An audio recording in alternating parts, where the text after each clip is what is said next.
Muita gente tem me mandado diversas perguntas lá no direct do Instagram, perguntando: Diego, se você começasse a fazer segurança do trabalho hoje, quais seriam as suas primeiras ações, seus primeiros passos, quais seriam as suas primeiras metas, o objetivo que você ia definir? E aí eu resolvi enxugar todas essas perguntas e gravar um vídeo falando pra vocês, se eu começasse hoje, o que eu iria fazer. Fica comigo nesse vídeo, roda a vinheta.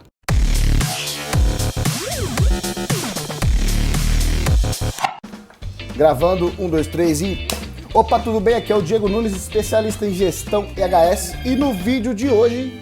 acabou de vibrar aqui, ó. Opa, tudo bem? Aqui é o Diego Nunes, especialista em gestão EHS. E no vídeo de hoje eu vou falar para você, se eu estivesse começando na segurança do trabalho, quais seriam os meus primeiros passos, as minhas primeiras ações, quais seriam as minhas metas, meus objetivos a curto, médio e longo prazo. Então fica comigo aqui que eu vou falar para você exatamente se eu estivesse começando do zero, o que eu iria fazer dentro da organização. Se você já gostou aí desse vídeo, desse conteúdo, peço que você clica nesse botão aqui abaixo aqui, clica nele, se inscreve no canal, ativa as notificações do sininho para você não perder esse tipo de conteúdo e outros também que eu vou disponibilizar para vocês aqui no canal do YouTube. Se eu estivesse começando hoje na segurança do trabalho, a primeira coisa que eu iria fazer é conhecer a estrutura organizacional da empresa.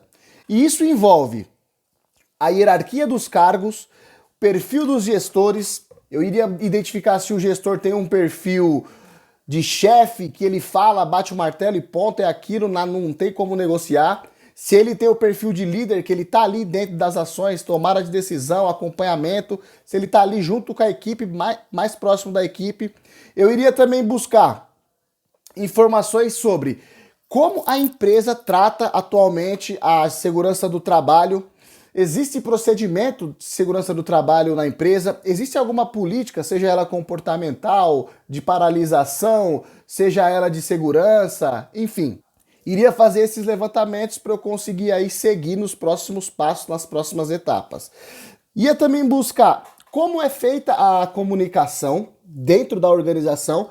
É feita através de e-mail? É feita através de WhatsApp? Se for no WhatsApp, tem um grupo fechado, todos os profissionais estão envolvidos, diversos níveis na hierarquia, tem um grupo operacional, um grupo administrador, um grupo de gerente, enfim, iria buscar essas informações também, porque a gente sabe que existem aí empresas e empresas e cada empresa trata de uma forma. Então vai ter empresa que para tudo você vai mandar e-mail, vai ter empresa que você vai mandar uma mensagem no WhatsApp, vai ter uma empresa que você vai precisar tratar tudo na base da ligação telefônica, ou até mesmo em canais internos, né? Por exemplo, então vai ter um Skype corporativo ou algum outro software corporativo aí de comunicação que a empresa utiliza. Eu iria buscar isso daí, essa informação, para saber e conseguir ser assertivo na minha comunicação. Porque imagina, se eu estou numa empresa e a empresa não tem o hábito de tratar tudo na base do e-mail, e aí eu tô lá mandando e-mail um atrás do outro, um atrás do outro, atrás do outro, eu ia acabar ficando mal visto, e a primeira impressão é a que fica. Partindo para o próximo passo, eu iria buscar a seguinte informação: como está estruturado o quadro de funcionários. Lá, quando eu pego a estrutura organizacional da empresa, eu vou separar por departamentos, quem fala com quem responde para quem. E aqui na parte da estruturação do quadro de funcionários, eu vou saber lá se existe um gerente de determinado departamento, existe um supervisor, existe um coordenador, existe um líder, existe um encarregado, para saber para quem que eu vou passar determinada informação. Para eu acabar não passando por cima, né, do cargo, ou até mesmo se tem um profissional lá que é responsável por determinado departamento, como que eu vou subir uma informação e passar por cima do cargo daquele funcionário? Isso aí é antiético. Então eu, começando do zero, procuraria também essa informação. Mais adiante, eu buscaria também evidenciar a existência de recursos para a área de segurança, desenvolver as suas competências técnicas. Uma coisa que é bem importante também, que eu, começando do zero, iria buscar como informação, seria qual que é o nível de autonomia que o gestor, o gerente, o diretor, enfim, ele concede à equipe de EHS ou ao profissional de segurança do trabalho. Existe, dentro da área de segurança, na empresa, a rotatividade muito alta de profissionais. Eu também iria buscar isso daí. E tratando do chão de fábrica, ali da parte operacional, eu iria buscar qual que é o nível de educação, na média, né, entre os trabalhadores ali do operacional do chão de fábrica. Por quê, Diego? Porque eu tenho que adaptar minha comunicação para determinado público, né, determinadas pessoas. Então, quando eu quero ser muito técnico, falando para um nível de profissionais que tem um mínimo de educação, por exemplo, eu posso falar grego com ele, né? Entendeu? A minha comunicação pode não atingir o objetivo estabelecido para eu passar aquela mensagem, transmitir aquela mensagem aos trabalhadores. Mais adiante, eu acredito, como qualquer outro profissional de segurança do trabalho, queria conhecer todas as etapas do processo produtivo, porque conhecendo as etapas do processo produtivo, fazendo parte ali desse processo, eu vou conseguir identificar o enquadramento legal da empresa, qual o KNAI, o quadro de dimensionamento do SESMIT, a classificação do grau de risco e outras informações também que seriam muito importantes nesse momento, beleza? Nessa parte de etapas de processo produtivo, eu também tenho que buscar quais são as funções envolvidas nos processos ou nas etapas. Preciso saber qual que é a matéria-prima, porque saber a matéria-prima eu vou saber se o produto é químico, se o produto é inflamável, se o produto é tóxico, enfim. E nisso eu vou criando ali um arsenal de informações para eu ali começar mais adiante, um passo além, fazer uma gestão de tudo que eu faço na empresa, sacou? Essa é a parada. Dentro disso daí, os departamentos envolvidos, né? Com certeza, quais as ferramentas são utilizadas, quais os equipamentos são utilizados. Por quê? Porque quando você identifica as ferramentas, você vai começar a identificar ali se as ferramentas são adequadas, se atende ali os requisitos legais de determinada função, os equipamentos utilizados você vai identificar ali se estão sinalizados, condições seguras e tudo mais.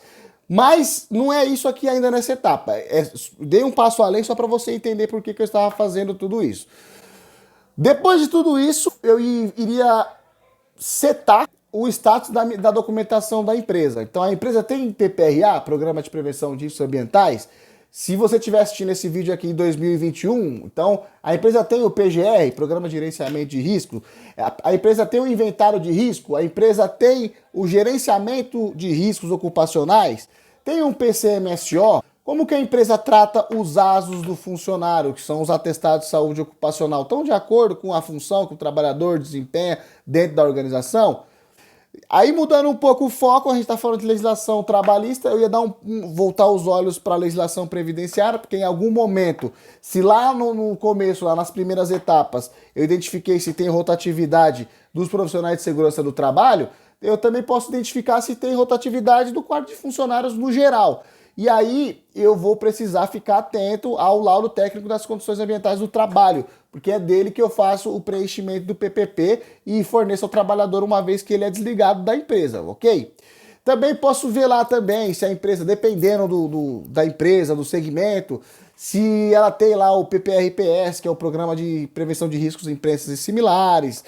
Como é que a empresa está tratando ficha de EPI? Está atualizada? Tem um arquivo? Tem uma base de dados? Fornece ficha de EPI? Quem fornece a ficha de EPI é o técnico? Existe um almoxerifado responsável por isso? E por aí vai. As questões principais aqui agora na identificação dos perigos e risco, tem a análise preliminar de risco, é preenchida em todas as atividades, todas as funções têm análise preliminar de risco.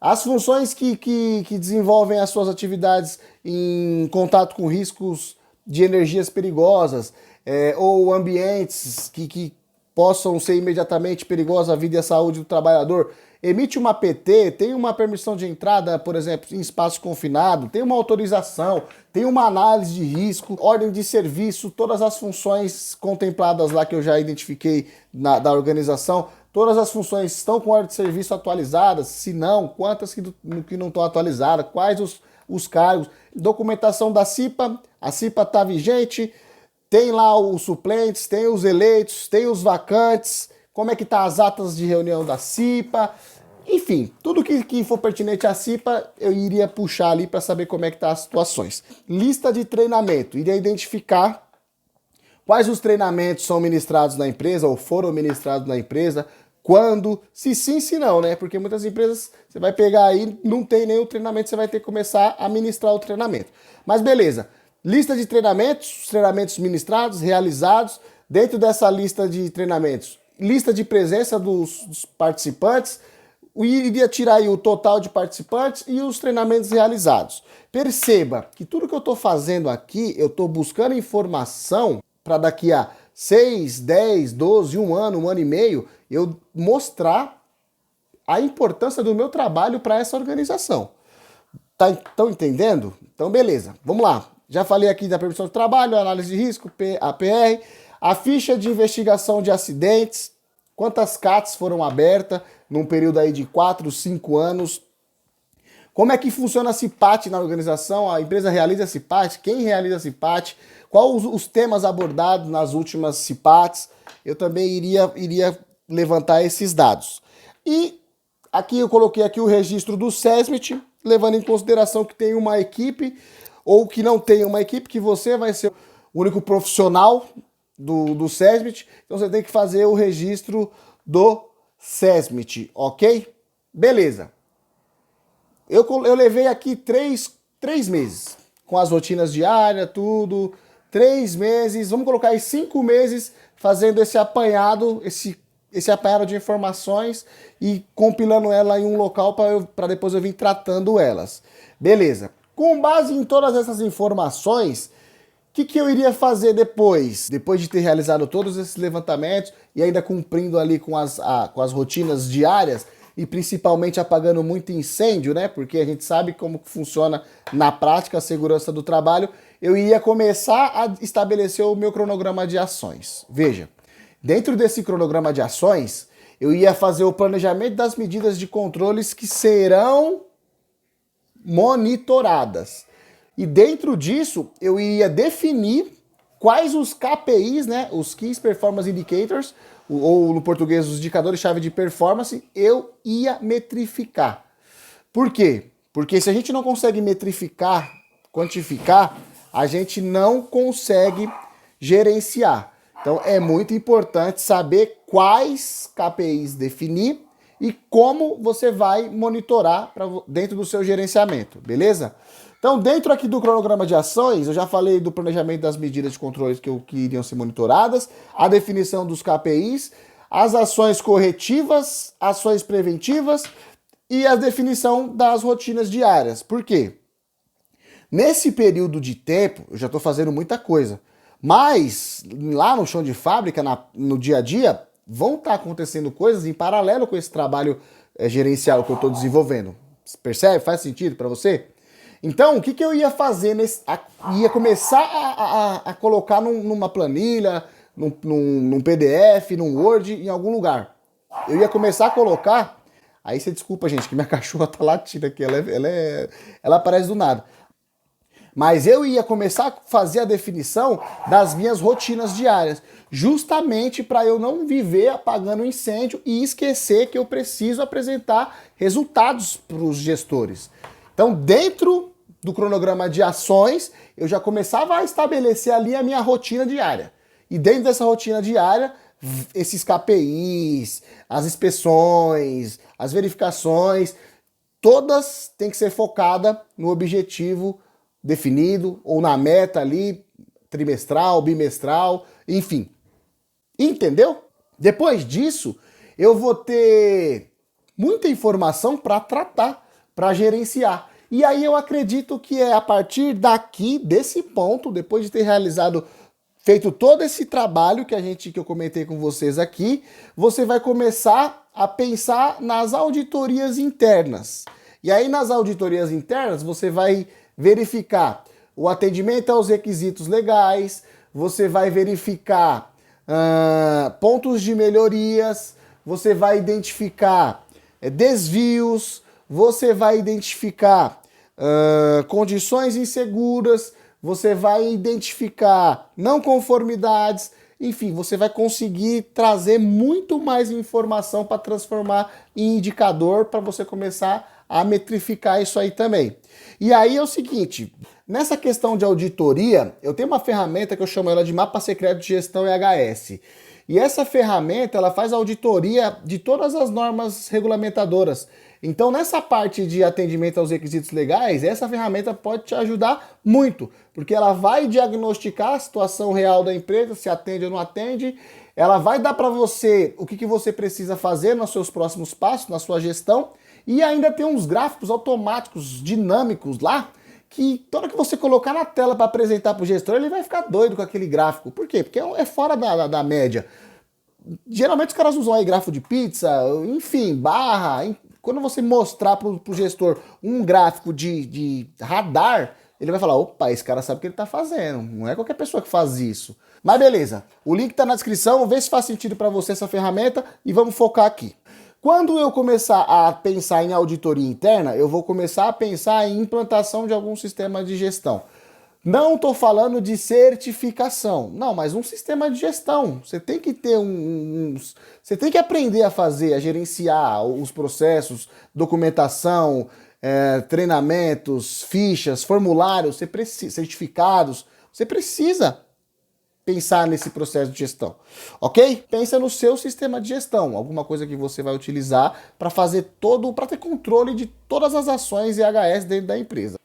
Então, esses seriam os meus passos se eu estivesse começando hoje a fazer segurança do trabalho. Porque a médio prazo, longo prazo, cara, isso vai dar uma diferença. Você vai colocar a casa em ordem. Cara, você vai apresentar números que nem você vai acreditar no trabalho que você desenvolveu. Diferente de começar a viver apagando incêndio, não ter foco, não ter meta, não ter prioridade, não ter ali um gerenciamento de rotinas, não ter ali KPI para você metrificar e gerenciar. Enfim, esses seriam os passos que eu, Diego Nunes, especialista em gestão IHS, iria cumprir, iria executar se eu estivesse começando hoje a fazer segurança do trabalho. Perceba que pode parecer que você fique muito sobrecarregado, mas traça uma linha reta, uma linha de tempo, e pega quando você começou, vamos colocar hoje, e faça tudo isso que eu falei para você nesse vídeo, e volta nele depois de 1 ano, 6 meses, 1 ano e meio, e veja a diferença da situação, de como estava a empresa e como que você deixou a empresa. Se você tiver esse raciocínio, se você conseguir aplicar tudo que eu falei para você nesse vídeo, você vai conseguir uma promoção aí até mais rápido, porque você foi um cara que você chegou, levantou as informações, planejou, executou e tá aqui os resultados, entendeu? É isso que eu faria se eu estivesse começando na segurança do trabalho hoje. Eu espero que você tenha gostado desse vídeo. Se você gostou, deixa o seu like aqui na tela aqui, dá um coraçãozinho, um amei, que é muito importante para mim saber que você está conseguindo acompanhar as informações, está gostando do conteúdo que está sendo compartilhado. Se você ainda não é inscrito no canal, eu te convido a clicar nesse botãozinho que tem aqui embaixo e se inscrever no canal. Aproveita e ativa as notificações do sininho para você não perder esse tipo de conteúdo. Por hoje é só, eu sou o Diego Nunes, especialista em gestão IHS, fico por aqui, um grande abraço e nos vemos no próximo vídeo. Valeu!